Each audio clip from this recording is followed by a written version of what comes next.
However, there are still countless others who are still left behind in Ethiopia and facing existential threats.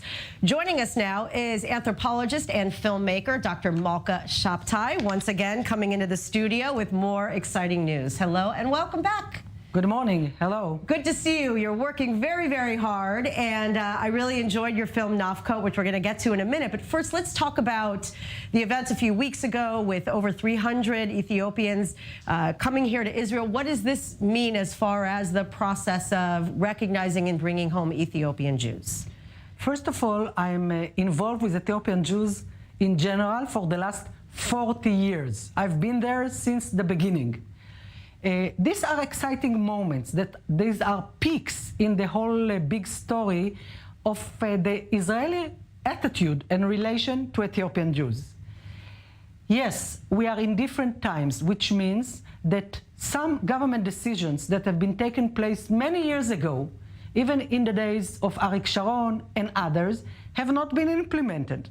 So now, what's happening now is actually implementing decisions that have been taking place many years ago by a Minister of Aliyah and Klita, Pnina Tamano-Shata, who is brave, persistent, and doesn't let anyone deceive her anymore and postpone it.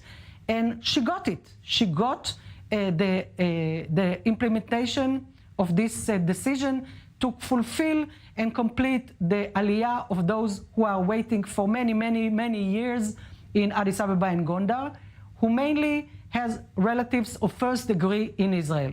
That story is very complex because it's a complex on family relations, relatives, and religious issues. So all of this, and politics. So all of these are mixing together. The bottom line is that Israel was not persistent enough taking decisions and deciding where is the red line, who is eligible for aliyah, why to keep people waiting and expecting to positive replies and making aliyah for so long. That's a issue that will be discussed by their children in the future for these unbelievable wrong happenings that took place. Now, we are all expecting that this will be completed as soon as possible. Spending 4 decades dealing with the Beta Israel in Ethiopia, continue your thoughts, and then I want you to explain to our viewers that don't exactly understand what Beta Israel is. Okay, so before I go on, let me explain. Beta Israel are the Jewish, as we call them, communities, but actually the Beta Israel of Ethiopia are Israelite people considered to be from the tribe of Dan, one of the 10 lost tribes that immigrated to Ethiopia in different times and different journeys, mainly after the destruction of the first temple through Egypt and Yemen. Now, different groups have been formed throughout Ethiopia. There were times that was a Jewish king, a Jewish queen, the Queen Yehudit, and there were many, many, many people that are part of the large Beta Israel communities in Ethiopia. Here in Israel, a world Jewry got involved with the Jews of Gondar and Tigray mainly, and all the support, struggle, donations, and everything else were focused on the Gondar and Tigray communities. But that's the very small part of the iceberg. In Ethiopia, through history, all these different Beta Israel communities have gone through historical oppression by the church. Some of them have been totally destroyed by the church, forcing them, giving them money or land, convincing them to leave the Jewish tradition and receive Jesus to their life. Many have been immersed and joined the church. This is just like the story of the Bnei Anosim in other parts of the world. Some has kept some or part of the Jewish traditions secretly.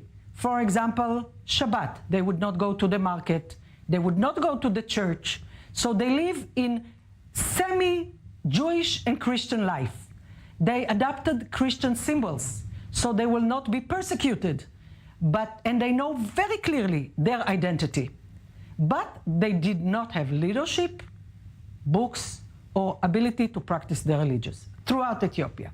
But one community out of these communities is the community that now I dedicate my life in the last 4 years. This is the Beta Israel community in Kachane and Semyon Shoah. This community that numbers more or less 150,000 people, one of their leaders, the Herzl of this community, after the fall of Queen of Yehudit, they understood that they have to hide themselves. Otherwise, they will be killed. So they went to Semyon Shoah, which is a very remote area in Ethiopia, beautiful though, near the river Jamma, and throughout the river paths, he built up 45 secret synagogues. Now listen to this. They call it Bet Mikdash, or synagogue. But they use an Ethiopian general term, Gedam, to hide themselves. Inside these secret synagogues, they practice ancient Jewish traditions, which I will mention in a minute. But who lives in these secret synagogues? The elderly people that cannot work and provide for themselves anymore, they come to be buried in the ways of their forefathers. So they live there and they practice all the ancient traditions, which are pre-Talmudic Jewish traditions. Also, they receive there the orphans of this community. This is the only community in Ethiopia in which the orphans of the community are not left out in the streets or in Mercato in Addis Ababa. Children from the age of 2 months old are brought there, and they created a very unique family model, the elderly people and the young children. They all fear of persecution and many problems. For example, the children don't go to school. They cannot go to school because they are considered to have the evil eye or witches. Wow. And they still have a lot of problems, and they survive there, eat once a day, pray, and so on. Just few examples of pre-Talmudic Jewish traditions. The most important tradition that they practice once a year throughout the community is the red cow ceremony.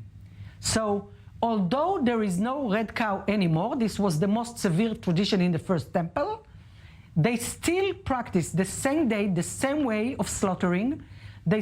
In one of the secret synagogues, they practice the red cow ceremony. They observe Shabbat very, very strictly. This is Ethiopia. There are no roads, there are no time, but everyone that wants to practice Shabbat inside the secret synagogues must arrive before the sunset. Okay. You spent many years going there, and so we see all of this in the film. So talk about the film. Okay, when I first came to the community, it's how I heard about them 28 years before, and how somebody put me in touch with the community leader. Finally, 4 years ago, I came for the first time to Ethiopia, heard the story, and decided to take upon myself to try and find assistance and give them a hand and keep the hope to be part of this big Israeli family. For 2 years, I only did regular anthropological research. I studied, I visited places, I interviewed the elderly, the young generation, read everything that I could, and did a lot of research. After 2 years in a large community gathering, they said, we are ready to open up and tell our story with the world. Malka, please take upon yourself the mission to tell the story to the world.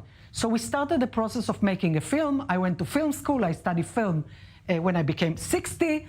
So I will have the language and the tools. And I started the process of making a film. Twice during Corona times, I went to Ethiopia with Israeli cinematographers, and we visited. They decided where to go. They allow me to come inside. They open up to me, and we did a whole work of filming, then editing, then completing the film, which was extremely difficult and sensitive. To make it very short, we completed the film. I inaugurated it first in Israel. The goals in Israel, this is not just an artistic word. The film is part of my mission and our mission. First, to share the story with the people of Israel, with the Ethiopian veteran community in Israel. The young generation don't know anything about this community. The older generation, the Kesoch, tell me, yes, we know about them. They are our sisters and brothers, but we actually forgot them because we were busy with ourselves. And decision makers, I send the film to the President of Israel, to the Prime of Israel, Prime Minister of Israel, and other VIP people who take decisions. We are now in this process. In Ethiopia, I came to Ethiopia to screen the film. First, when I came, so many people were frightened to death. Malka, please don't screen the film. We are afraid they will recognize us. And I said, only you will decide. So there were discussions, issues, the younger ones, and one of the elderly people that we see in the film say, this is the time. Congratulations on finishing the film and all of your special, special work. Much appreciated. Thank you very much.